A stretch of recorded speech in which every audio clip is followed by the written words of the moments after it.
பெயரே கவிதையாக இருக்கிறது. அவர் பேசுகிற கவிதை எப்படி இருக்கிறது என்பதை உங்கள் கைத்தட்டல் மூலமாக இப்போ நான் பார்க்க போறோம்.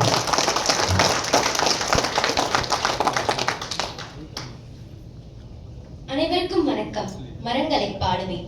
வாரும் வள்ளுவரே, வாரும் வள்ளுவரே, மக்கட்பண்பில்லாதவரை இல்லாதவரை என்னவென்றே மரம் என்றீர். மரம் என்றால் அவ்வளவு கேவலமா? வணக்கம் அவ்வையே, நீட்டோலை வாசியால் யார் என்றீர். மரம் என்றீர். மரம் என்றால் அத்துணை இழிவா? பக்கத்தில் யாரது பாரதிதானே, பாஞ்சாலி மீட்காத பாமரனை என்னவென்றீர். நெட்டை மரங்கள் என்றீர். மரங்கள் என்றால் அவ்வளவு கேவலமா? மரம் சிருஷ்டியின் ஒரு சித்திரம், பூமியின் ஆச்சரிய கொடி. நினைக்க நினைக்க நெஞ்சூரும் அனுபவம். விண்மீனுக்கு தூண்டில் போடும் கிளைகள், சிரிப்பை ஊற்றி வைத்த இலைகள், உயிர் ஒழுகும் மலர்கள்.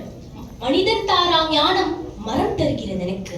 மனிதன் தோன்றும் முன் மரம் தோன்றிற்று. மரம் நமக்கு அண்ணன், அண்ணனை படிக்காதீர். மனிதாயுள் குமுளிக்குள் கட்டிய கூடாரம் மரம் அப்படியா? வளரும் உயிர்களில் ஆயுள் அதிகம் கொண்டது அதுவேதான். வெட்டி நட்டால் கிளை மரமாகுமே, வெட்டி நட்டால் கரம் உடம்பாகுமா? மரங்களை அறுத்தால் ஆண்டு வளையம் வயது சொல்லும், மனிதனை அறுத்தால் உயிரின் செலவைத்தான் உறுப்பு சொல்லும். மரத்திற்கும் வழுக்கை விழும், மறுபடி முளைக்கும். மரத்திற்கும் வழுக்கை விழும், மறுபடி முளைக்கும். மனிதனுக்கோ உயிர் பிரிந்தாலும் மயிர் உதிர்ந்தாலும் ஒன்றென்றறிக்க.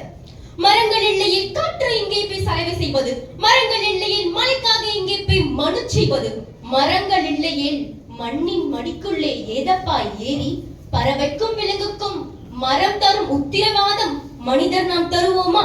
மனிதனின் முதல் நண்பன் மரம், மரத்தின் முதல் எதிரி மனிதன். உண்ண கனி, ஒதுங்க நிழல், நலத்துக்கு மருந்து, நெருப்புக்கு விருந்து, அடைய குடில், அடைக்க கதவு, அழகு வேலி, ஆட தோழி, தடவ தையலம், தாளிக்க எண்ணெய், எழுத காகிதம், எரிக்க விறகு. மரம்தான் மரம்தான் எல்லாம் மரம்தான். மரம்தான் மரம்தான் மனிதன் மரம்தான். பிறந்தோம் தொட்டில் மரத்தின் உபயம், நடந்தோம் நடைவண்டி மரத்தின் உபயம், எழுதினோம் பென்சில் பலகை மரத்தின் உபயம், மணந்தோம் மாலை சந்தனம் மரத்தின் உபயம், கலந்தோம் கட்டில் என்பது மரத்தின் உபயம், நடந்தோம் பாதகை ரப்பர் மரத்தின் உபயம், அயன்றோம் தலையணை பஞ்சு மரத்தின் உபயம், இறந்தோம் சவப்பெட்டி பாடை மரத்தின் உபயம், எரிந்தோம் சுடலை விறகு மரத்தின் உபயம். மரம்தான் மரம்தான் எல்லாம் மரம்தான்.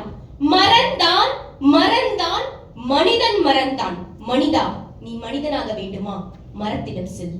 ஒவ்வொரு மரமும் போதி மரம். வாய்ப்பு நல்கிய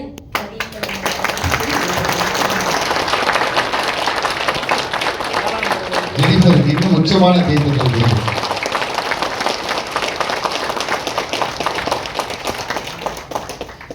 Ram Prasad sir to come on stage. Ram Prasad sir அவர்கள் அந்த கவிதை பேசிய ஜெனிஃபர் அவர்களுக்கு டீம் 369 சார்பாக நினைவு பரிசு செய்கிறார். இப்பொழுது சேர்மன் திரு கந்தசாமி சார் அவர்கள் இந்த கவிதையை பற்றி அவருடைய உணர்வை பற்றி இந்த மேடையை பதிவு செய்கிறார். மரத்தை பற்றி இன்னொரு 4 விஷயம். நம்ம பேப்பரை கசக்கி போடுறோம்ல, அது ஒரு மரம் தான். பேப்பர்னுடைய மாலிகுல்ஸ் மரத்துலேருந்து தான் வருது. இப்போ பேப்பர்லாம் நம்ம குறைச்சிட்டோம், எல்லாமே சிஸ்டம் டிஜிட்டல் வந்தாச்சு. இது வந்ததுனால மரத்தினுடைய ஆக்சிஜனும் போச்சு.